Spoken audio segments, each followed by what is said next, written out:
তোমরা হয়তো দিদির হাতে ফুলটা দেখে বুঝেই গেছো আমরা কোথায় যাচ্ছি। তো আজকে সঞ্জীবদা আসছে তাই আমরা স্টেশনে চলে এসেছি।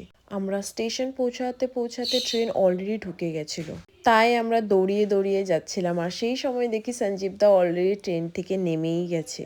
প্রায় 2 মাস পর আজকে দিদি সঞ্জীবদাকে দেখলো, আর দিদি তো এই দিনের জন্যই অপেক্ষা করছিল। আর সঞ্জীবদা চলে এসেছে, এখন তো আলাদাই পুজো পুজো ফিল চলে এসেছে। এই যে আমাদের লাভ বার্ডস আগে আগে যাচ্ছে, তো আমরা এখন বাড়ির দিকে যাচ্ছি। আর বাড়ি ফিরে দেখি এখনো অনেক কাজ বাকি আছে, ফুল কমপ্লিট হয়নি, দেখতেই পারছো কতটা কাজ বাকি আছে। জানি না কিভাবে সব সময় মতো শেষ হবে। হ্যাঁ, কিন্তু ভিতরে ডেকোরেশনটা অলমোস্ট কমপ্লিট হয়ে গেছে। আর তোমরা নিশ্চয়ই ভাবছো প্রিশা কোথায়, ও ঘুমিয়েছিল তাই ওকে স্টেশনে নিয়ে যায়নি। আর আমরা ওকে বলিনি যে আজকে সঞ্জীবদা আসবে, তাই এখনো ও ঘুম থেকে উঠে দেখলো, ও পুরো শকড হয়ে গেছিল। ওর রিয়েকশনটা ছিল একদম প্রাইসলেস, ও বুঝতেই পারছিল না কি হচ্ছে, একদম পিছারে ঘুম ভাঙা ফেস। আর আজকে আমাদের বাড়িতে সংযম, তাই অনেক রকমের আইটেম তৈরি হয়েছিল। আর অনেক দিন পর সবাই মিলে একসাথে বসে ডিনার করলাম। তো এই ছিল আজকের দিনটা। পরের ব্লগে আবার দেখা হবে। ওকে, বাই।